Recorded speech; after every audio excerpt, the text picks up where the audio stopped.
And we'll start out with some introductions. We'll start with you, Introduce myself to all of these fine folks. just for the recording. Oh, I was going to say. Hi, everyone. I'm Austin. Austin Davidson here. Dean Gates is in the council. Forrest Dunbar. Amy Solberg. Barbara Jones. Natalie Wilson. Pete Peterson, Dick Traney, and I'm Pete Peterson, Chair. Okay. Eugene Carl Haberman in the audience. Eugene Carl Haberman, observer. All right. Do you want to share?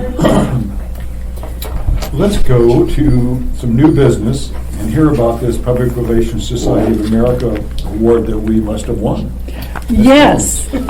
So I will tell you that during the April election, I think some of you saw the clerk's Facebook, and there were lots and lots of questions from the public about the by-mail election. And Carolyn Hall was our outreach and education coordinator, and Anna Campione worked with her. And the two of them manned that Facebook page. And one of the things that somewhere in the process I asked them to do was to put their name on those responses. So instead of it being a response from the clerk's office, it was a response from Anna or from Carolyn. And it was a real person that was giving you a real answer and that was saying thank you for your comment. And you know, they were going after those on a regular basis.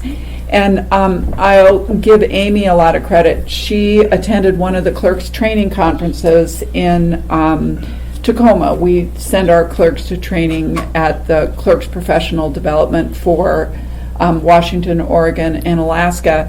And Amy had worked on a social media policy. So she helped them make some difficult decisions when we deleted posts or and that's the hardest one, is deleting a post. There were also some warnings that you put out. So when, you know, our policy, you can't use profanity, and other, there are some other requirements in the policy, and then you'd warn some of those people or their post would get deleted. Racist posts got deleted immediately. There was no warning. We're not going to leave those up. So after that, I was in the mayor's office and someone said, wow, you need to nominate these people for an award. And so I said, okay, how do I do that? And so the mayor's office helped me and notified me about this, you know, Public Relations Society of Alaska chapter. And so I nominated them. And I got a call that said, hint, hint, you should probably come to the presentation. And we went to the presentation. It was really fun. And they got a third place award. So here is their third place award. And you can take a look at it. I'll pass it around. But I will tell you the most important thing about this award. I had no idea there were so many public relations companies in Anchorage or Alaska. Every single award was won by a professional organization or someone except us. I think Spirit of Youth may have won an award, but they actually were working with another professional organization. So I am just super, super proud of the work that our team did. We entered them on the Facebook, the video that they did. Amy was in the video putting her ballot in the box. John Kraft from our video center did that. Charles Boyle helped us create a communications plan, and we discussed the communications plan. The communications plan included outreach to seniors, as you recall, to Fairview. It included outreach to new voters, to old voters. We had senior citizens where we set that system up at the senior centers to pick up ballots. So it was really a really diverse, broad program. And then we had the meetings with the Outreach and Education Committee monthly and then weekly towards the end of the election. So it was a really big project, and I think they really deserved some recognition. I was told when I was leaving that we tied for the People's Choice Award, and they revoted and someone else won. Alyeska's 40th anniversary of the pipeline won, but again, it was a professional public relations company that did that. Yeah, I'm really, really, really proud of them for that. And Forrest did ask us to do some publicity on this, and we haven't done that yet, and we'd be interested in what you'd like us to do. We could put it on Facebook, we could have Did we do a resolution already? we have not. Why don't we do a resolution and then get a JPEG of the resolution and put that on Facebook? Okay. Put that- All right. Well, and, you know, you keep mentioning that professional organizations came in ahead of us. I would like to state that I think we're a professional organization. And But we're not a professional PR organization. we may not be, but, you know, we play one on TV fairly regularly. And so this is really, this is a good sign, you know, when you start winning awards. It must mean you're doing something right. How many of those employees have we retained? Because Carolyn was hired away from us, right? Well, it was Carolyn, Anna, John Crabb, who runs the video center and videos your meetings Yeah. Yes. every Tuesday And night. bizarrely works for the fire department. Just a very accountant thing. And then I included Charles Boyle in Oh. that because Charles worked really, really closely with us. He was, you know, I think we have this thing that we call election mode when you're like frantic, you know, Sure. worried about getting, you guys probably We all know really- about that. But Charles was kind of level and, you know, rational and stuff like that. So that was really important to have him on the team. And then the last person was Jessica Wright. And Jessica was a teenager who worked for us 2 days a week. And Jessica is the one that put all of the posters all over town. So like in all the schools that were polling locations, they had a poster. That was Jessica. If you saw a poster at your coffee shop, that was Jessica. Big year for Charles. Got married, Yeah. did this, working at the MEA, I think. Good stuff. So, well, we'll get that resolution done and maybe we'll have some kind of a little celebration at the next assembly meeting on the break, and I'll invite those people for you to, Great. okay? We can get a picture of them holding the award or you know, or the resolution that we're writing about them and stick that on Facebook somewhere, and that'll get the word out a little bit, Okay. I think. That sound like a plan? All right. Well, let's go to our next order of business unless there's anything else on that topic. Signatures scanned by humans versus optical scanning machines.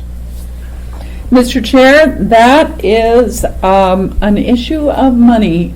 It's an additional $30,000 to $40,000 that you would have to have a scanner that reviewed signatures. Could you give me just a little bit Oh, of background certainly. about what do we do now, what's been proposed, just so I can figure out what we're talking about? Currently, in the by-mail system, our signatures are 100% reviewed by humans. And the code requires our humans to be trained. And currently, we had training from the state of Washington troopers who do signature verification training. And it's interesting that election signature verification training is part of their mission. So they train all of the election officials in the state of Washington. And so we tried to contact the FBI and the state troopers here, and they declined. They said that's not training that they do for the public or even for a governmental entity. So it was great. All we had to do was pay for his travel expenses to come up for a day. And he conducted the training. It was really hard. I never thought I would be able to verify an accurate signature, but he gives you all the really hard stuff. And then when you're actually doing it, it's surprisingly understandable. So it was great training.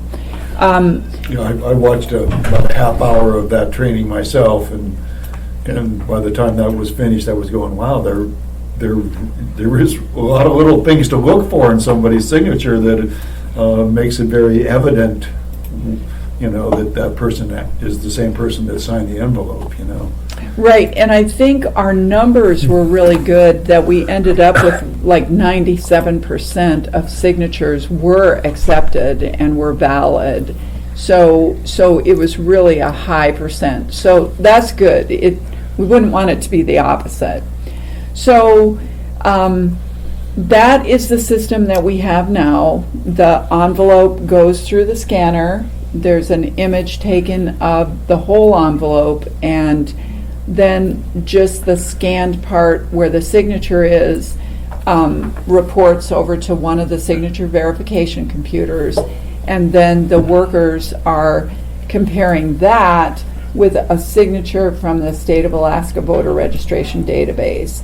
And there's, I think, 4 images on the screen, and they can review them fairly quickly once you get good at it. If you reject a signature, it has to be reapproved by a supervisor. So signature rejects are reviewed, you know, at least once, and then before we ask the election commission to reject the signature, we review it again. All of those voters got a letter that said your signature doesn't match, come in and sign this letter, bring it into us, mail it to us, fax it to us. And we got, you know, almost everyone cooperated with that. I don't even remember how many rejects there were for signature. It was pretty small. Wasn't very many. Yeah. Like I'm thinking less than 10 or even less. Yeah.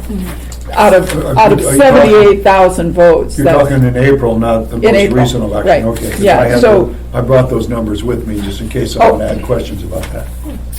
So now what the issue is should we have a computer scan those signatures instead of humans? And so you can buy a system that does the exact same thing. It has this image of the signature, and then it has an image from the state, and you set it at, you know, you can set it at 50%, at 30%, or whatever you want, and then it'll say it's a 30% match or a 40% match or whatever you set it at. And so the reason that we didn't get that was it was cost primarily, the $40,000 cost, and I think we also wanted to have our workers, Anchorage residents, actually reviewing signatures. So it's an issue that if you want us to pursue looking into it, we could. I'm Dean? just curious, the 40,000 cost is for the equipment, and would there be an annual maintenance or annual licensing or something as well? I am sure there would be. We have a Just current, exploring, you know. right, we currently have, you know, the bigger piece of equipment, the scanner, so it would be an add-on to that.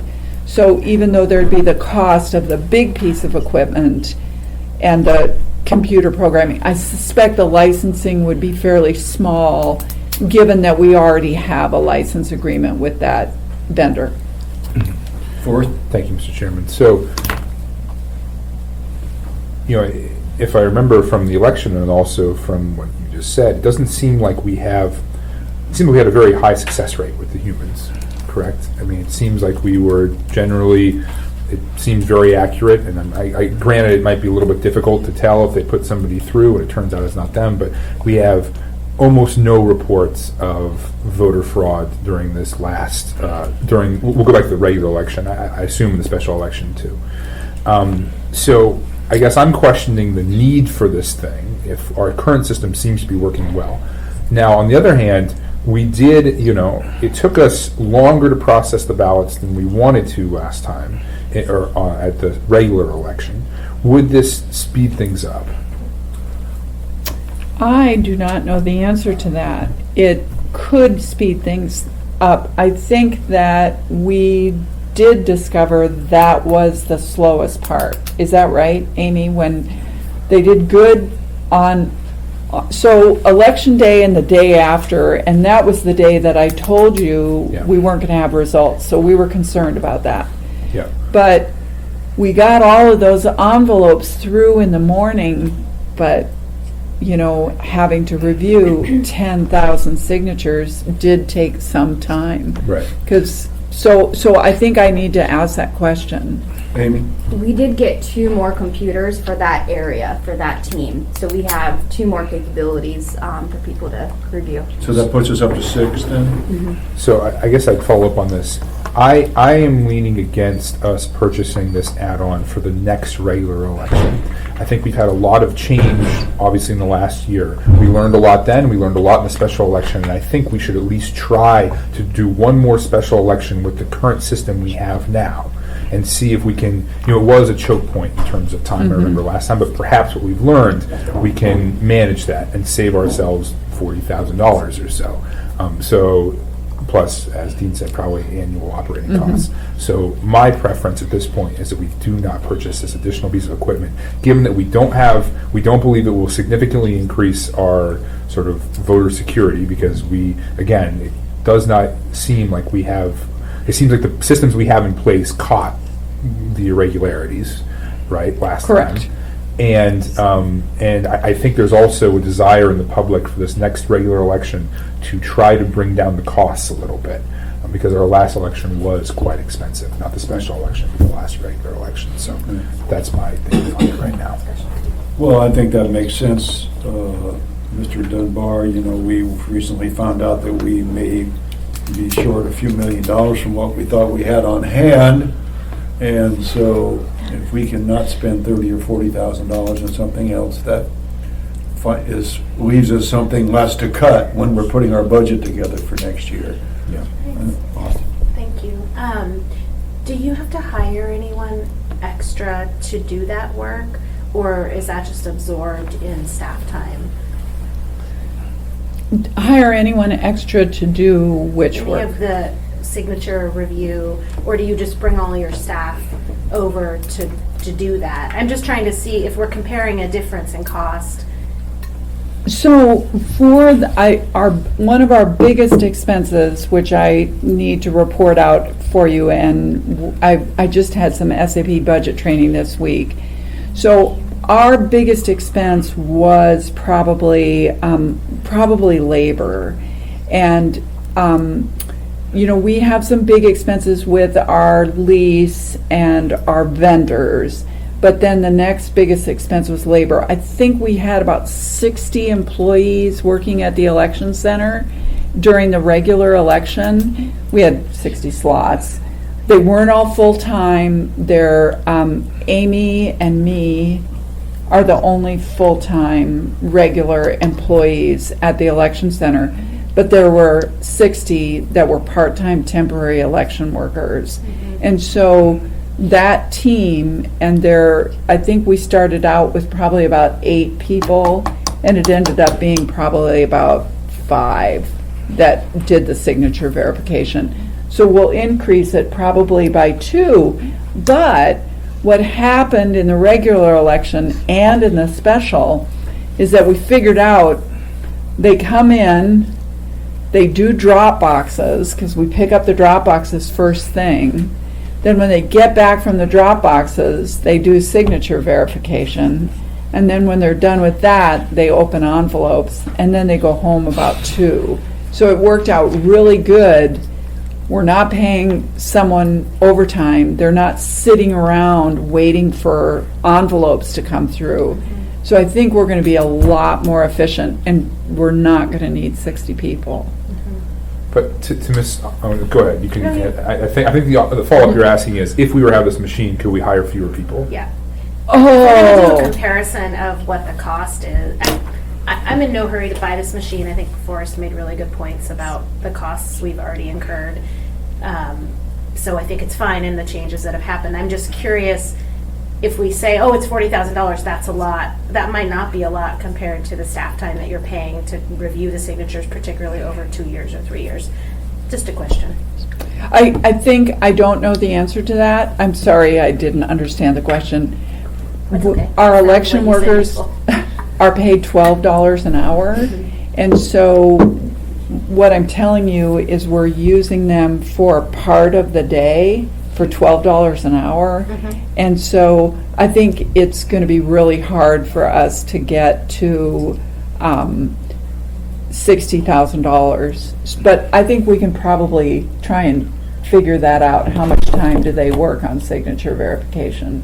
Yeah, we Well, can figure that yeah. And you'd still have to have some human signature verification of the machine, just a little bit less, or significantly less, perhaps. Yeah, but setting up the machine or, Right. yeah. That's my question. So if we were to buy a machine, we would have to get someone with specialized training, or would the company that we buy the machine from have someone available in Anchorage for maintenance or problems during the election, in case, so we wouldn't get bogged down if there was a mechanical problem?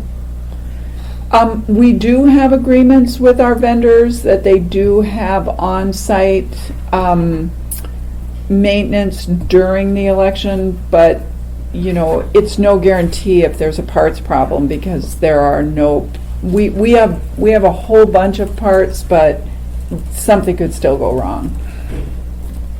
Okay.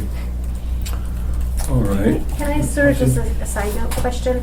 Are we about to have a special election for the school board, or what? How is that seat going to be selected? I think the school board will have to make that decision. They choose. I think Betty's term was up coming in April. So Well, no, I don't but- know whether I think they're gonna appoint someone. Her point's a good one. Right, Yeah, but then do they, ours triggered a special election under the charter. Do you know? Dean? Yeah, I actually was curious. I looked at the charter this morning. The school board has a different section. They just do appointment I with thought special that's what I had election. read. Okay, And school board seats, vacancies. thanks. That would be convenient.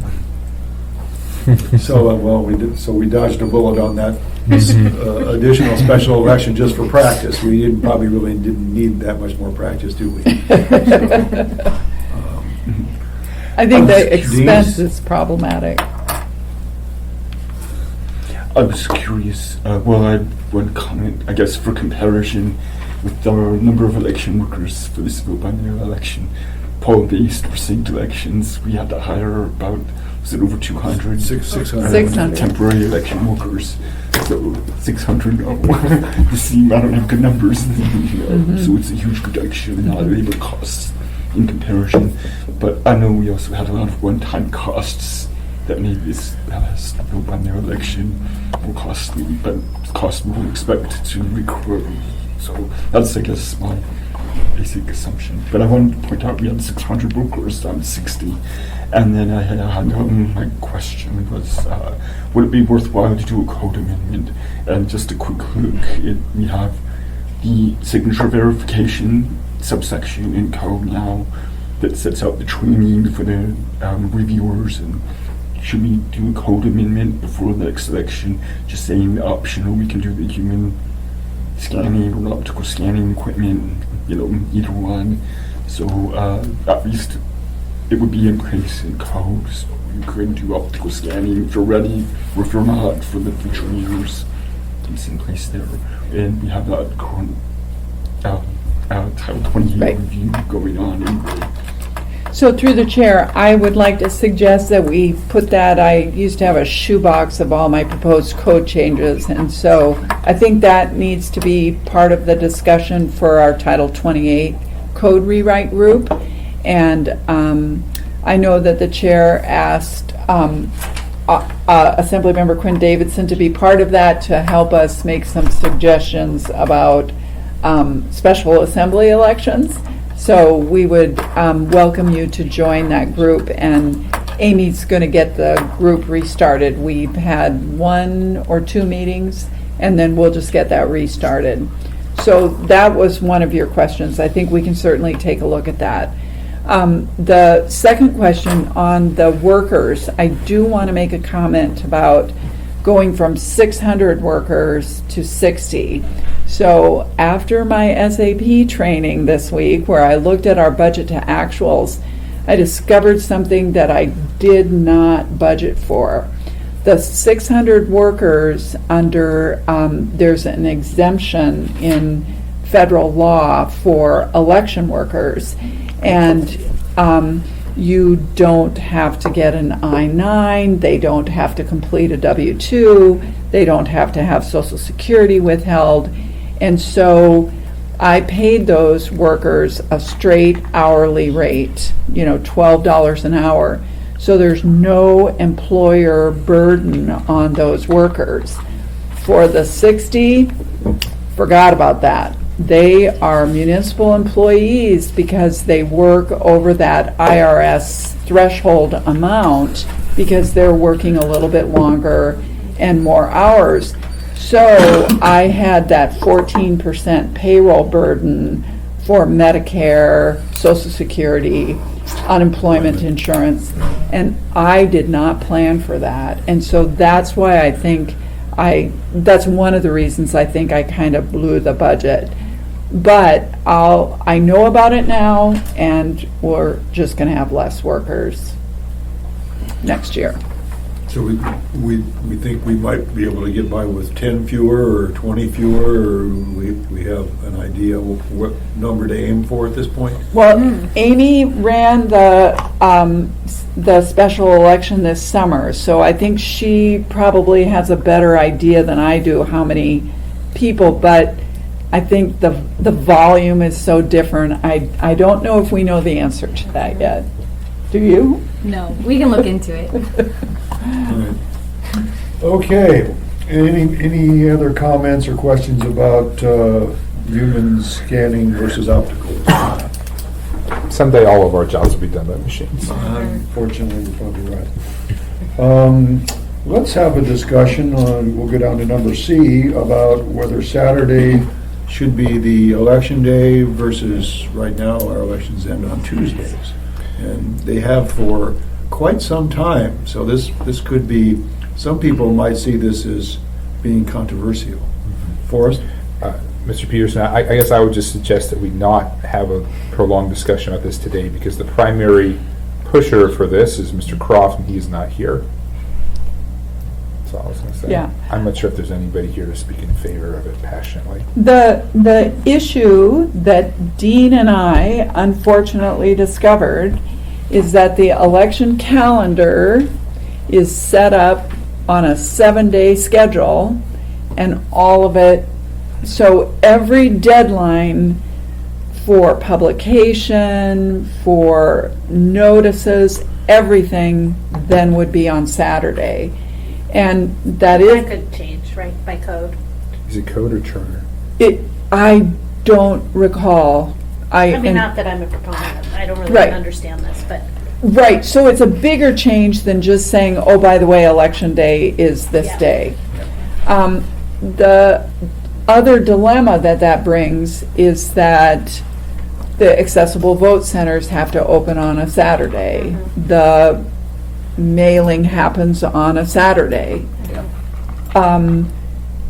If you notice on Saturday, we don't have nothing gets noticed. There's no newspaper on Saturday anymore. So that was part of the problem for the special election. I didn't care one way or another whether it was Saturday or Tuesday, but when we discovered this, it was like, ooh, that's going to be a big code change. So that was where we're at. Forrest? Thank you, Mr. Peterson. And again, I don't want to, I think it would be appropriate to have this discussion again in a future meeting when Mr. Croft is here to advocate for it. But I will say, so I am actually an advocate for this in other contexts where I do think, having the election on a workday, on a Tuesday that's not a national holiday, means that a lot of working people have difficulty casting their ballot. But an alternative solution to doing that and putting on a weekend or a holiday is to have vote by mail. This is another way for people to do it sort of at their leisure, or even a working person, where they can drop it off. And they absolutely could drop it off in a Dropbox on the Saturday or Sunday before that Tuesday. So in a way, I think we have solved, or at least partially solved, the problem he's seeking to address without having to move our election date. I think it's an interesting question. If we did a vote-by-mail election with the ultimate election day on a Saturday, would that actually boost turnout, and by how much? Right. I don't know. I don't know if there's another jurisdiction that's done it. I think there's jurisdictions that have done one or the other, but I don't know if there's a jurisdiction that's done it. Had a vote-by-mail election that ended on a weekend. I don't know, we'd have to check into that. Yeah, Yeah, do you want to check into that? Because there's more and more, municipalities and states that are going to vote by mail, and Right. so somebody may have already decided to scrap the old agrarian Tuesday election day. Right, because you had to It's get on your been in the wagon. Constitution Right. for Right. 200 plus years or something, Right. Dean? So, taking a quick look, I don't think any of the deadlines that we're talking about are in charter, so it must be all covered. We could change it. Good. All right. Well, we touched on that. Let's move down to D, the possible public session of Canvas certification date change. So Jones? I brought some copies of your calendar, which you approved last night. And I initiated this conversation with the chair and Mr. Dunbar, and he asked me to bring this to you. So if you'll turn over to the second page, you'll see that the typical schedule that we have in April, and this will be April of 2019, is that April 2nd, the first Tuesday, is Election Day. The second Tuesday, the 9th, is your regular meeting. The third Tuesday is the certification meeting. And then the fourth Tuesday is your regular meeting. So that way you have your two regular meetings. And then we have certification. Currently, the clerk's office has been holding the public session of Canvas 10 days after the election, which we have usually been doing it on Friday the 12th. And that the code says the old code said we had to have it by then. The new code says it needs to be within 3 weeks, so we could hold it on the 19th. We were a little disappointed by the number of ballots that came in this year that were overseas APO ballots that were postmarked before Election Day that were received between the 15th and the 19th. It wasn't hundreds, but it was probably 10 or 20. But it felt really bad to not count those ballots. If we did change the public session of Canvas to the 19th, I proposed to the chair having certification on the 23rd, and that would just be your regular meeting. So having certification on your regular meeting has some significant changes for the assembly. And so the two are, number one, certification is under item 15, it's special orders. And typically, there's nothing on the agenda. It happens at 5 o'clock, and we have a little bit of a ceremony. We have a special judge come, or someone that comes and swears the new assembly members in, and there's lots of picture taking, and people do some congratulating, and then the meeting is over by about 6. But in this circumstance, it would look a little bit different because it's at the end of the meeting, and it's a regular agenda that's full of items. And this is point number 2, the most important item that is usually on your agenda on Setting the tax rate. right, it's first quarter budget amendments and setting the tax levies. So the question for this group, and obviously, this is not something you need to decide today. I set this up for next year. This way we can change it anytime. Well, I think in a reasonable time. Is new assembly members are sworn in on the 16th in the old-fashioned scenario, and on the 23rd they vote on the tax levy and they vote on first quarter budget amendments. So the idea, one idea, and I did run this by the administration and I talked to Forrest about that because I wanted to make sure this would not impact the administration before I proposed it to you. So one idea would be that the old assembly members who actually voted on that budget then would vote on the tax levy and the first quarter budget amendments. And you wouldn't have someone who had been in office 1 week voting on something that had so much import. It's one of our longest standing and most brutal hazing techniques. I remember that first week, like, wait, you want me, the first vote is to set the tax levy? You have these like stacks of budget documents. Inhumane punishment. So that is one idea. It would change the and there's probably some other way you could do it. You could do certification maybe on a Wednesday if you wanted to, and make it a ceremony if that was important. I think it's been fun. So there are some options, but I did want to put this out to you that we could get higher voter turnout by having that extra week. Did you have a question, Melissa? I was just going to say that all sounds to make a lot of sense to me. I agree with Forrest that it's a little intimidating to show up and have to make a big vote, particularly if it's about things that have been going on for months. So I like the idea of what you proposed, but I'm sure there are other thoughts on it. Mr. Chairman, Yes, Mr. Trainee. I think it's a great idea because far too often we have new assembly members that know nothing about the budget being asked to vote on mill levy and set the tax cap. It's easier if those of us that already made the decision are there to take care of this last bit of business before new assembly members take their seats.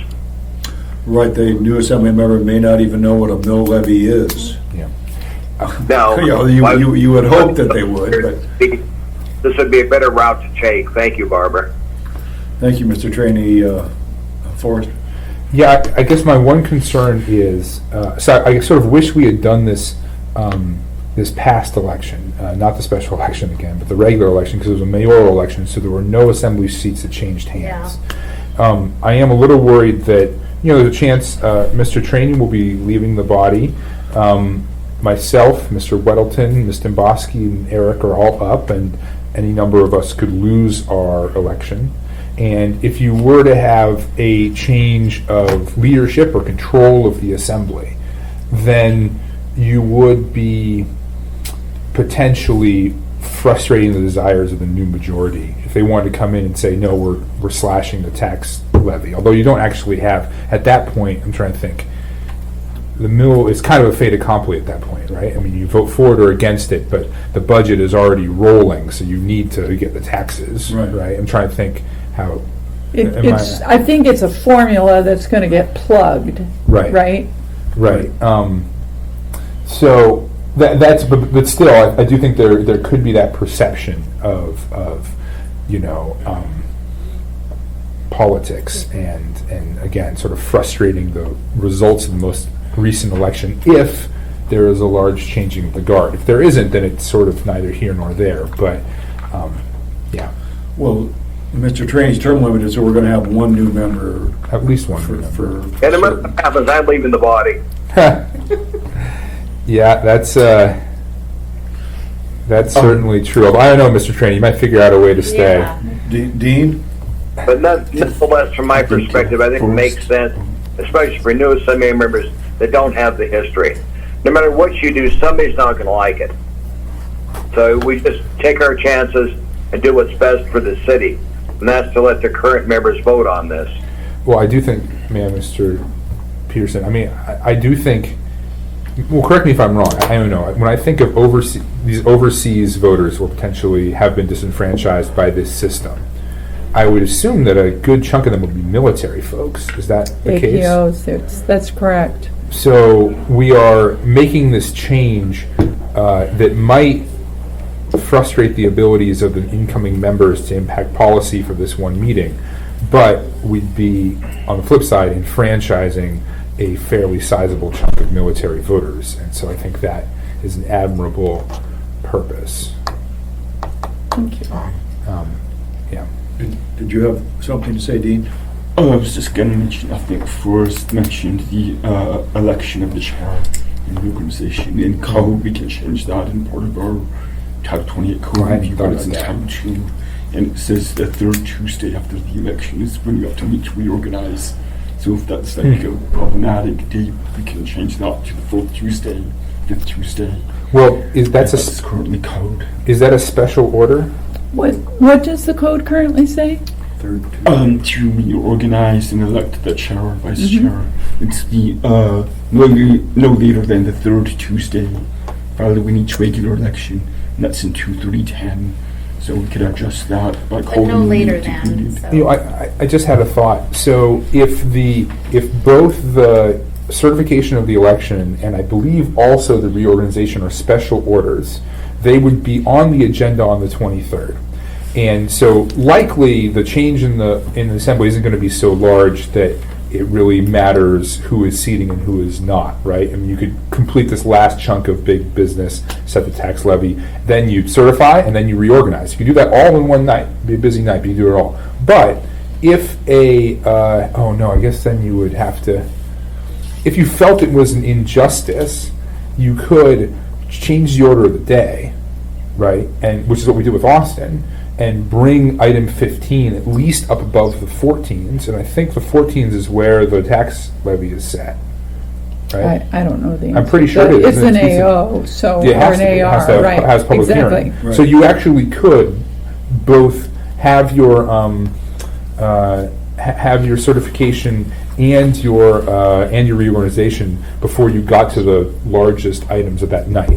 But it would rely on the sort of benevolence of the current sitting members to make that motion. Well, and so my question was, did it say that the third Tuesday after the election or the third Tuesday in April? Which one was it, Dean? It says that the assembly shall meet and reorganize no later than the third Tuesday following each regular election. Following the But election. you also Okay. can meet and reorganize at other times, by motion, so. Anytime. And Yeah. I guess that's also true. If we were to elect, no. So I think that we should think about this, because one of the things that I don't think you want is to have something that could change like that. I think you want this to be something that's set up in code, that the existing assembly always approves that, and that members aren't able. So, for example, what if it was a really big tax levy and you didn't want to vote on that? Yeah. And then you just voted to change the order of the day to get out of voting on something. So I'm telling you, this is an entirely political decision. Right. And that's why it's your decision, not mine. But my recommendation would not to allow that. So maybe it does need to be certification. We need to change something so it says that it's on the following Wednesday or something. Mr. Dunbar? Well, I was going to say that. I mean, we could sort of split the baby if we wanted to and move the certification from the 16th to the 19th, right? We don't have to do certification on a Tuesday, and then we would get almost all of those military voters and certify the election on the 19th in time for the new members to take over like normal. The problem there is, now you're asking those new members to do it in 4 days instead of 7, which is even more of a hazing Yeah. ritual, so. Right. Although I think from a practical perspective, it's, if someone's appears to have won an election, Yeah. they're not just sitting there at their house waiting to get certified and then start to get engaged, right? I mean, I was going to meetings for a couple weeks before that, so, and I would hope other people do that. So I don't know that the few days matters. I do think the issue of who's voting on the budget Yeah. is still there. Yeah, that's a good point. Right, well, I remember when I was sworn in, I voted that same night on first quarter budget adjustment. I didn't even know what the hell a first quarter budget adjustment was, because we never did that in the legislature. Maybe they probably need to do that more in the So I think- legislature, but I remember having a week, I had a week, I remember, Which having is my what swearing this in. reflects. maybe it was a week. It seemed like it was the same night. Yeah, But yeah. It was soon enough to where I was trying to figure out what was going on. Yeah. Well, I remember ours was actually pretty contentious. Remember, we had like a $5 million surplus, and they were deciding whether to put it into property tax relief That's right. or to basically keep it in reserve. And we passed a sort of compromise ordinance, and as it turned out, we ended up having a larger budget deficit than we expected. So it was the appropriate decision we made. But it was actually pretty contentious. I remember it was me and Bill Evans were arguing about it, like, you know, a week into my role in the assembly. Right. Yeah, it was an interesting meeting. Obviously, this is a big issue, and I would like to continue this discussion, but I think it's important, and for a variety of reasons. I did look at what if we bumped it to the last meeting and certified the election then, but I think that's problematic for the bond people. I think it's, there's not always going to be a fifth Tuesday, and then we could be on, that would be supposedly the special election for the mayor. So there's some other date problems here. So it might be a one-off, but I think we can keep talking about this if you wouldn't mind. And can the chair move that election date on the 16th now to the 19th? Or is that set in some way that you need some kind of resolution? Yeah, you guys approved this. Uh-huh. So yes, we would just need to do another resolution to change it. I think it's just a regular meeting for, do we say here what it's for? Yeah, we do say in your, in the AM that it's for certification. Right. So if we change that, we'd need to do another AM. I would like to make a recommendation that if we make a decision to make a change this year, that we do it before January 1st, because election season sort of officially begins January 1st, and we don't recommend that the assembly make changes that could have some impact on the election from January until April. Sometimes you have to. We've had a couple of election ordinances you've had to vote on, but we would try to help you have no conflict there, even though I don't really think it's a conflict. I just would like to suggest that. That makes sense. Okay.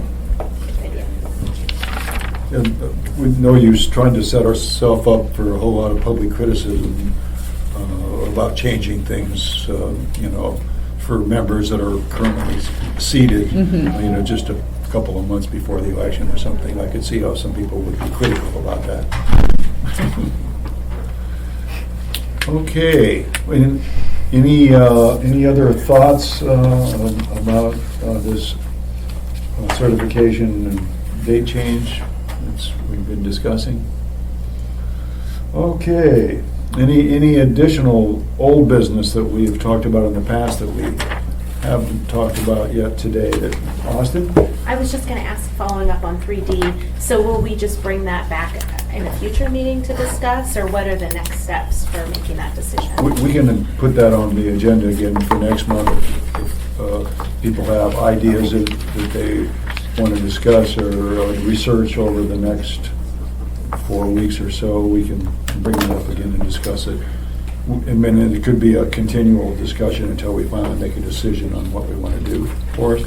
So I asked Austin to be on this committee, partly because I wanted to have us develop, and hopefully with her leadership, a revision to the code to make our special election and appointment procedure better, because I think during the process we recognized that there were some shortcomings, and that doesn't mesh well right now with our vote by mail system. And I think this is kind of a piece of that same thing. We're looking at the results of the vote by mail system, right? Because we didn't have as much trouble with this many overseas ballots, I don't think, on our old system. Perhaps we did. No, I think you're right, Mr. Chair. I think overseas voters didn't vote in our elections. They didn't get absentee ballots, so they weren't voting, but they're automatically getting a ballot, and Yeah. they're voting now. Wonderful. My point is, I think it would be great if these things could all kind of come to the assembly at about the same time, so we could do a work session to discuss these things, you know? And I think that would also go a little ways to dispelling the notion that there's like some kind of political manipulation happening here if we do decide to do the certification on the 23rd. So that goes to Ms. Quinn Davidson's question about whether or not 3D will come back. I think it should come back, and I hope that either the next time it comes back or the time after that, there's some other ordinance that's also starting to be discussed about revising our special election and appointment procedures. That's all. All right, well, that's something we could put on the agenda to discuss next month. And Only if Austin wants to do an ordinance by then. Right. Well, Or I mean, I could do it too, I've just sort of asked her to do it. So, Mr. Chair, I'll tell you, the clerk's office started in, gosh, I'm afraid, I can't remember how long ago we did the towing ordinance, but has it been 2 years? I feel like they passed it shortly before I got on the assembly. Okay. So maybe 2.5 years ago. So one of the things that had happened, I heard that had been brewing for 7 years, and we just couldn't get any traction on it. And so the clerk's office set up a little team, and we send out meeting requests every single week, and we had a small team working on, well, actually, it was a large team, wasn't it? But did it take us 6 or 9 months to get that done, Dean? The towing ordinance. Yeah. It did take a while because we're doing that whole chapter and systems, and there were always all these little issues and details. I think we had ended up having 3 work sessions on it, if I remember correctly. And the one interesting thing about towing is if you talk to anybody that was on the assembly, the ombudsman's office, the clerk's office, and the mayor's office got tons of complaints all the time about tow operators. I will tell you, I have not heard a single complaint since we passed that ordinance. So we got everybody together and really worked really hard on it. It was really a good product. And like Pete said, there were probably 3 work sessions. So we have a team already set up for the Title 28 rewrite. And Amy just needs to get us back on track and renotice them since we're done with the special. And I think we'll add, for the Title II rewrite, I think we could start a little bit smaller instead of the whole vote by mail team. And so maybe if Austin and Dean and I work on that, we can, because that's Title II. I was just going to ask, can you tell me what 28 and 2 are? I just don't Oh. know the code well yet. 2 is assembly, 28 is elections. Okay. Okay? So then we can just fix this and talk about it, and then we can bring it to the larger group and bring it back at the same time. I think that's a great idea. And you're speaking specifically of the special election stuff? Yes. Okay. Yes, and so for us, since you weren't on the assembly at the time, I did speak to the chair. We were really concerned about appointing someone and having a special election. And as you all know, those notices were right on top of each other. I have a notice that we're going to appoint somebody, and a notice that you can, file for. That is not good. I think that is incredibly confusing. It was very expensive. I think we spent about $10,000 this summer on public notices, So those are some of my concerns. Mr. Dunbar? In that rewrite, do you want to tackle the fact that we have to use an archaic notice system that nobody actually sees or uses Is this the newspaper? versus a digital system? I mean, if we were to do a rewrite without that, there'd be no natural constituency to push back against us. If we do it, then there will probably be an ADN editorial or two saying that we are in some way Well, harming the now, public process. there is a consistency. I'm part of that group. We still read the paper, the physical. You read the paper in the actual morning. You actually read the Read notices, ads? the little notices. the No, I ads. never look at the Of course notices. not. Nobody looks at those. There's just this section of the paper that you do not read, which is all of the ads and the notices, right? Right. And it costs the taxpayers tens of thousands of dollars over the course of the year to do that. And this one, maybe we don't want to tackle the whole thing, but maybe just for special elections or, So one of the things that I've seen in a couple of ads, it says notice of election, and it has a big notice of election, and then it has go to the website. Well, what our ads have is a whole bunch of 8-point font in them so that I meet the code requirements to include all the information. And we keep getting bigger and bigger ads. And so if we could make some changes, I'm happy with just a big old thing that says notice of election and then go to here to find out the information. And that would cost us, a quarter of what we're paying right now. Well, when we just found out when we were trying to do advertising for the special election that Facebook has changed some of their rules. So it would be, if we decided we didn't want to do the old-fashioned newspaper type of notice, it might be difficult to get it on Facebook, so we might have to try to find some other medium to use legally Google do our Ads. notice or do our legal notices. So. Are Austin? you speaking of the Facebook rules about political activity and that you need to be a registered person to be able, so my understanding from having just gone through this is once you're a registered person, then you don't have that delay moving forward. So I don't think you would have that in the future, right? Yeah, so Amy? through the chair, the reason that we decided not to go with that is because you have to give a whole bunch of information like your social security number and things like that. And so we just kind of decided not to go that route. So it's different when you're a candidate Yeah. and when you're an employee. And so Got it. those are tough decisions for staff to make. And we'll revisit it, in the spring. Right. Well, we're down to the end of our hour here, and we still have to do audience participation, so if you like participating, audience, go ahead. My name is Eugene Colhaven. I represent myself and follow the public process. Public process done appropriately. The decision made by the governing body is more likely public interest for my name. I live in the Montezuma Valley. Let's go over the first part. There should be a roll call identifying the members of the committee present. Introductions means audience introductions or staff, but not this what you've been doing. But most important, one of the things standing out is this scenario. It's been a free-for-all scenario. Remind you, this is a tape. Whoever's listening to the tape, particularly if they're new, they will not know who's speaking. I've addressed this concern, and this has been a free-for-all. Also, free-for-all means results in a longer meeting and things can get done quicker. Also, on old business, number 4, there's nothing listed there, but you had about several minutes discussion, general discussion, without identifying anything to the agenda, and that was old business.